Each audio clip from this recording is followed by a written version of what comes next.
Yo, yo, yo, it's Auntie Jen. Your boy Seneca in the house, you know what I'm saying? We are back. We want to finish talking about cheating. So let's see, where do we start, Seneca Riley? We're gonna, what? No, go ahead. Start off with your statistics. We're gonna start off. So last time that we did this segment, we talked about what men consider cheating, and then we also promised you guys that we would talk about what women consider cheating. So there are a few different things that women consider to be cheating that we didn't have on our list from the guys. Which list did you want to start from? Because what I have is a bunch of characteristics that they say it gets deep for a woman. Woman got all type of stuff, man. Oh, her like signs that she may be cheating. No, the signs that women look at man when they're cheating. Oh, well, let's hear that. Let's hear that. No, you don't want to hear that. I want to hear that. Well, it's pretty long. I'm like, my goodness. But this is like done from a study. And so they were saying that number one was narcissistic tendencies. A man, one of the characteristics that he has is a narcissistic tendency that says that men who score high on narcissism scales are more likely to engage in infidelity. Oh, so that's the narcissist, liar, cheater thing. Yeah, well, it's like 10 characteristics. Oh, no. I'm saying that narcissist thing. That's like when you say that, what I hear in my head is how women lump narcissist, cheating, lying all together. Oh, yeah. When they talk about men. And then you want to hear two is crazy too. It says emotional unavailability. Like some of these I agree with too. I agree with that one. It says emotional unavailability. Men who are emotionally unavailable or distant may be more likely to seek emotional connection outside of their relationship. With their penis. Tongue, penis, ass, whatever. They seeking it. Ew. I'm just saying. That's two. Number 3 is avoidant attachment. Avoidant attachment style. These are the characteristics, again, folks. Avoidant attachment style says that men with an avoidant attachment style may be more likely to engage in infidelity as they prioritize independence over intimacy. I agree with that.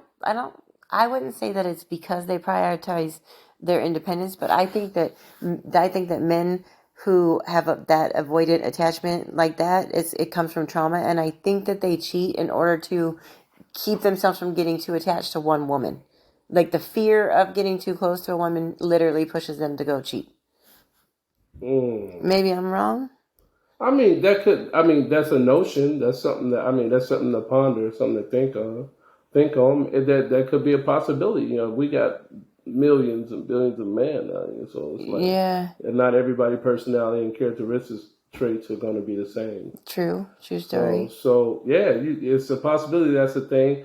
And, avoidant, it could be due to maybe, I know my problem, if I'm speaking on my own shit, I had the avoidant style, attachment style too, because, most of the trauma that I went through as a child was dealt by the hand of a woman. So I had really hard time trusting women, and even now in my 40s. I know. What you mean you know? I know. What the hell you Well, I've been around for a minute. I see how you operate. What the hell, man? Come on now, we're all open here. You trying to put me? I know I'm sharing the information. You talking? Yeah, I know. No, I'm saying like I see that. I recognize that. Like, do you feel like that's a defense mechanism? Like, Hey, I don't trust her. We're not gonna, Oh, we just get the information. We don't get to analyze it. We're not about to analyze this shit. Oh. But I mean, I would admit to the avoidance style. That's true. Anyway, all right. So this one's interesting, though. He said, moving right along. Number 4 says high levels of testosterone. Yeah, because research suggests that men with higher levels of testosterone may be more likely to engage in extramarital sex. That's why don't get married too young. Don't get married too young. Because your hormones aren't even ready for it yet. I think I wouldn't discourage anybody. not get married. If they feel in love, go for it. But yeah, I know I did get married young, and I'm not married now. So I mean, obviously, there's probably a reason why people say that. Because you still had to sow your wild oats. And you don't even have to sow your oats. I think that's just a fad, man, a fable, if you will. I think we need to stop putting that shit out there. I think that understanding how a man grows and how his brain operates and what his instincts are at certain ages, like kind of indicates like, hey, like maybe I just am, we know I'm an overanalyzer, but Yeah. I feel like a younger man, cheating is kind of natural. Um, I would agree that the testosterone levels, if they're high, it's going to be a lot of you know what I mean? So yeah, maybe you should engage in activities that you can center and engage all of that testosterone instead Yeah, of a man has to have buddies and he has to be able to go do things, play basketball, play like blow off basketball, steam, like get in the yeah. gym, We're talking high do energy some sports, some beat some something up. grappling, some Yeah, taekwondo, beat something up some other than the MMA. coochie. What do you say? Beat something up other than coochie, huh? Yeah. No, I think there still should be room for coochie in there too. You know what I'm Well, saying? no. I said outside of the marriage. Oh yeah. You don't Either way, you can't make room for number coochie in five, marriage. number five, thrill-seeking behavior. A man Well, who seeks excitement and novelty may be more likely to engage in risky behaviors like infidelity. and see again, that's the younger mentality because he hasn't experienced all the time, No, that's right? not. I'm a thrill seeker. You I are have a that thrill seeker, behavior, but but I'm not trying to cheat every time I'm seeking a that's thrill. what I was gonna say. Like I've seen you be a gigolo, but I don't see you as like the cheating type. I don't. No, I mean, when I'm in my phase, I'm in my phase and I stay in that moment. I'm in there. But when I'm in a relationship, I want to be focused on that. Yeah. But yeah, I'll let people know right off the bat. I'm in my whole days. So if you want to kick, we'll kick it. But I'm a hoe. But He's a hoe. no, that's not. I don't even know why we even use that word hoe. Like You did it. You said I it. know I said it, but You fuck said it. that. But For yeah, the you streets. know what it is like. Yeah, I don't know. Let's continue on. Let's get off the subject of Seneca Riley. Yeah, why you talking about me and shit? You brought it up. You know what I'm saying? All right, number 6, difficulty with emotional regulation. Yeah. This is interesting. A man who struggles to manage their emotions may turn to infidelity as a coping mechanism. Been there. You know, you can turn to any fucking thing. Why does it have to be infidelity, though? You know what I'm saying? Well, I mean, I guess like when you're mad, putting your penis in something helps. Yeah. I mean, what about the dudes that difficulty with emotional rate? Most of them dudes are serial killers, aren't they? I don't know. I think a lot of us have a struggle with regulating our emotions, to be honest. I think a higher level of people struggle Only thing to I'm that. struggling with in my 40s is regulating a good bowel movement. All right, that's about it. Regulators. Mount up. Yeah, Lord have mercy. We don't Got know. to get me some fiber going, Yeah, Fiberall. Okay, men that take Fiberall are like more likely to cheat. Oh my God. Number 7, a history of childhood trauma is what the women are saying. These are the characteristics that women saying that men have that are cheaters. Do you know that If women you have are a history of childhood trauma, says men who have experienced childhood trauma may be more likely to engage in self-destructive behaviors like infidelity. This is crazy because this has covered all men so far already, and we're not even all the way through the list. Yeah. Like between the trauma, not a lot of men know how to regulate their emotions. So they're basically. I feel like this list, as far as the characteristics are concerned, a lot of this follows behind women too. Like this can apply to 1,000%. I was gonna say that, but I didn't want to be that person though. Yeah, this is a podcast. Women. You can be whatever person you want to be. That's true. Well, See let me be the person to say that masturbating is not cheating. Yeah, that's something you looked up. Because I'm really mad about that one. You like to masturbate or something? No. I've never been accused of cheating or masturbating, cheat, masturbating. But what I what I saw in one of these other studies that we were looking up earlier is that one thing they consider micro cheating or whatever. One thing women consider cheating from their man is if a man he masturbates and he's thinking of or looking at anything other than her. Ooh. Porn included. You know what, man? Let the man have something. Damn. If the man want to masturbate and he already married to your ass, why he got to think about you when he masturbating? That's kind of right, weird. because he can just go in the other room and just hit like, you. That's But a maybe he fantasy wants thing, to. Maybe he wants to be alone. Why don't you think about? Let the man think about what he want to think about. That's and that. Control, thank you. And that's the problem. Y'all want to control the thoughts of a man. Yeah, that's what kind of shit is that? No, he got Let me think about Halle Berry and her big old succulent breasts while I'm doing my thing. You know what I'm saying? Is that who you think about when you're Halle Berry and her succulent breasts? I mean, she was in the mix. She's in the spank bank. She was spanking the bank. She's in the spank bank, right? So like, you probably have a pretty. As many times that I did that to that woman, man, in my thoughts, she should be walking bow-legged or something with a cane or something. You said with the cane. Okay. Hey. Oh, sorry.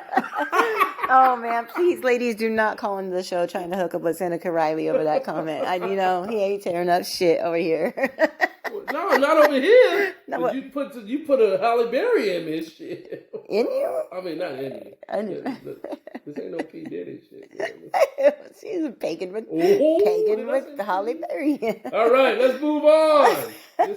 See, we got squirreled again. We do. Okay. All right, number 8.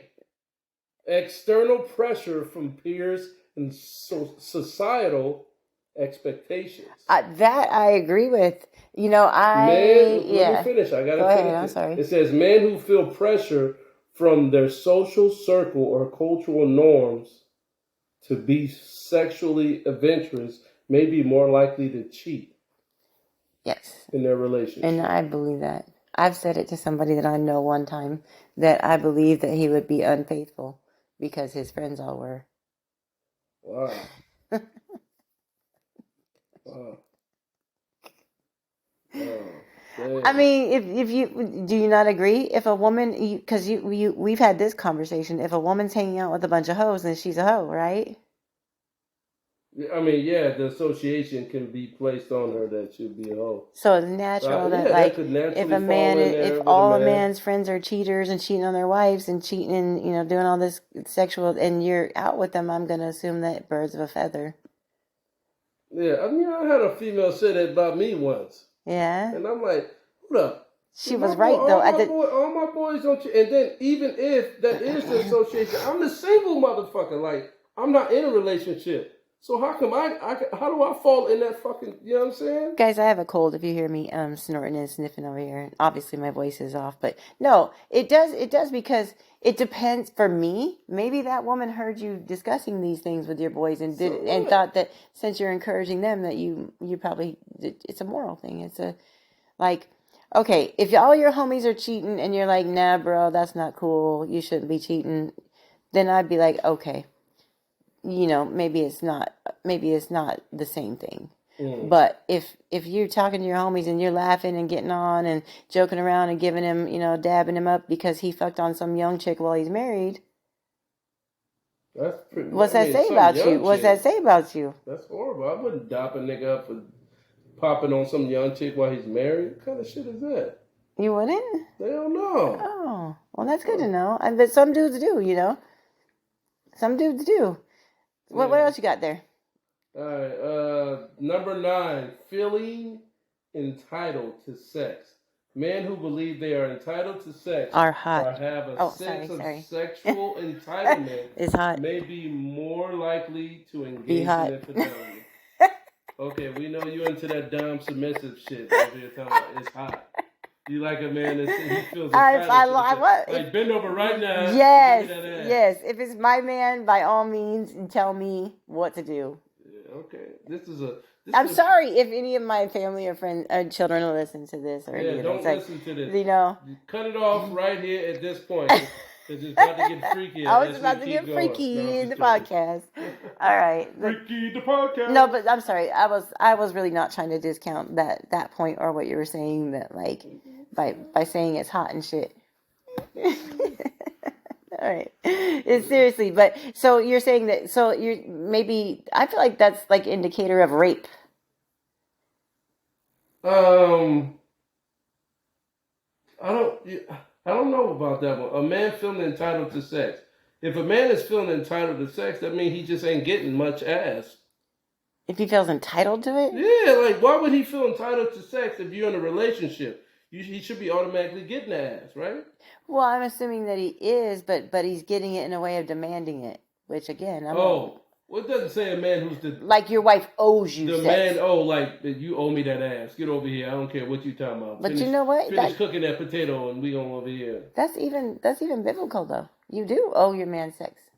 Man, let's not get into that. You don't agree? Nobody's entitled to the booty. And my husband is. All right. Okay. Go on to the next. Number 10, last and final. It says poor impulse control. Yeah, that's like Men who struggle with impulsivity may be more likely to act on desires to cheat without considering consequences. Yeah, no self-control is a bad thing for a man. So no boundaries, huh? Yeah. No impulse control. Can't control your emotions, how you Gives feel. in easily to Touching, temptation. you want to touch some titties. You want to touch booty. Yeah, all this sounds like young men to me. Yeah, well, you know? I mean, I bet you the consensus, like where did it come from, and it looks like it is from a college study. We get a lot of college studies. Yeah. But they sit there and they ask these young men, but maybe they ask the professors too, And the women, the older men. Yeah, the older men. Yeah. The older men would say that a man that cannot control his impulses would be a bad choice for a woman. Yeah, I would agree with that. You know. Yeah, that's why you gotta, I got daughters. I have to quiz all these boys when they date my 22-year-old. You know. Yeah. Thank God her picker's not broken. No, she's picked a good one. Because I'll be on some. What do you call that? You don't know me, but I have a special set of skills. No. Yeah, that's the hard part of parenting. The dating and all of that relationships is definitely the tough part of parenting. Cheating, there were some things that we talked about earlier, like as far as in the levels of cheating. And maybe we need more men and more women standpoints from this, but I feel like women, I don't necessarily think that because most women won't leave you for cheating. Yeah, but it's probably not good to be in a relationship if you did. No, and I think they won't leave you for cheating because they know that some of the shit you're accusing them of cheating isn't really cheating. Like what? Because I think they don't go because they know that they really technically haven't felt that. Like a woman who's actually been cheated on, like, okay, so your husband had an affair, or your boyfriend had an affair, or you caught him sleeping with someone else, or things like that. Then you feel that. That's a pain. You feel that. And you don't want to be around a dude who puts you through that. But a woman who's just accusing, if it's texting, if it's dumb, petty stuff, she knows it's petty, but society's telling her that that's cheating and she needs to leave him. Hmm. You know what I mean? Right. That's interesting. And that's why some of them stay. Do you know somebody that, for example, that would stay in cheating situations? Yeah. Yeah, like I do. I won't say any names, but I do. I know, some women who have been cheated on and decided to go ahead and stick it out. Uh-huh. And they use reasons, but I feel like the reasons that they're using is because the cheating was really just a bunk scenario anyway. I just want us to get to a place in society now where we don't have to talk about this cheating thing. I mean, as free and as open and as honest as people are out there, there should be a place where we can come to where it's just like, you know what? If you don't want to be with this person, just be honest. I think that everybody. Or if you want to just be free to fucking do your own thing, just do your own thing and be honest with folk. I think there's a lot of people out there that are free, but I really don't think we're surrounded by honest or open people. I mean, yeah. I mean, not everybody can be like that. Yeah, But that's why, when making a decision to be with someone, you have to make sure that person carries the same morals and values that you do going forth. If you're just slick talking, you know what I'm saying, adventure seeking, open motherfucker, then you want that type of, then you have an open relationship with this person. You know what I'm saying? If you can't control your impulses, or you feel like you need to, you're so loving that you need to share your love with everyone. Yeah, I feel like if you find the right partner who enjoys the same things and doesn't like, okay, so like when you say like a free spirited, like adventure seeking, thrill seeking man, he would need to have that same type of woman around him. Yeah. Because a more reserved, boring woman who doesn't like adventures, she doesn't have that adventure experience, she's going to be discouraging that part of him. Yeah. So that's what leads to the cheating. But then, what if that person is introverted and quiet, but also adventurous as well? She can appeal to the adventurous side, but she doesn't have to be like all extroverted like he is. You know what I mean? Yeah, she can just quietly. You can create your own adventures within a relationship. Yeah, exactly. You know what I'm saying? Like I have a plethora of ideas, and I'm sure, like, if it's about adventure and it's about excitement, it's about change and about doing something new or whatever. Like, as long as you've got a woman who's feeling the same type of way, like she wants to, that's cool. Yeah, it does make a difference to be on the same accord, or to be vibing the same way. The vibration level has to be like on the same frequency. You feel me? Yeah. In order for that shit to vibe out the right way, And so that's what I'm talking about. I won't even have a partner. You know me. I'm not even gonna like toy with the idea of any dude unless we're vibing like that. Yeah, well, it's a lot of fucking energy too, man, to put into like investing your time, and I think that's why most people are kind of giving up on the relationship aspect of things, because it's like we put a lot of energy in getting ourselves to a place where we can be free to explore the actual thought of being with someone, and then we get that person in our life, and it's a bunch of bullshit after we done built ourselves up from the last joint. And now we got to redo it again. I don't know, because I've never been one to think or act like that. Yeah, and that's not everybody, but I'm saying where we've come as a society. That's where we're at now. Because we've encouraged each other to hold on and be bitter and like, let's talk about this. What's the expiration date on being upset about your past relationship? Because I'm thinking, like, if we've been broke up for longer than 6 months, my ass is over it. I'm not still bitter or cautious. The expiration tag doesn't go on it until you get your healing factor.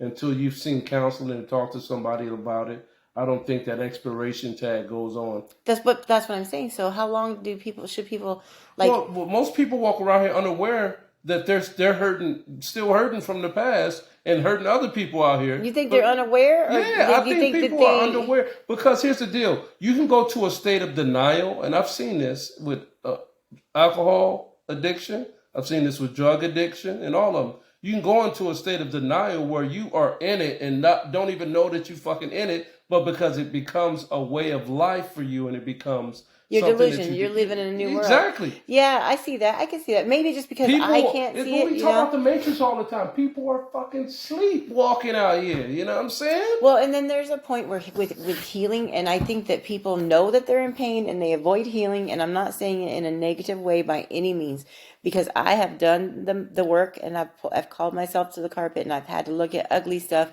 that's happened to me. But what I think most people are avoiding in the healing process is that when you go back and you look and you heal the things that happened to you, you also have to face the things that wounded person inside of you created. Mm-hmm. What did I do? Who did I hurt? Who did I destroy? And I've been on that mission, as you know. That's a lot of footwork. It is a lot to look at. And but my point, that's why I brought it up. There's a lot of footwork that people are completely avoiding, mm-hmm. and they're walking in this cesspool of shit, and don't even know that they smell like shit. You know what I mean? It's like, yo, man, hey, do you know that you oh, it's hard as hell to tell them too. And then try to point out to a person like that they're hurting you. That they're not only that they're hurting, but they're hurting themselves, and they will tear you a new ass. Oh, I know. And be like, hey, man, I know. Hey man, do you realize that you're still hurting from the past? Highway to heaven. Fuck you mean? Highway I'm to still heaven. hurting from the past. You baby, listen. I'm healed. My favorite one. I'm healed. Okay, except for when I tell you that you're hurting me, you want to yell at me and get angry with me because you're so healed.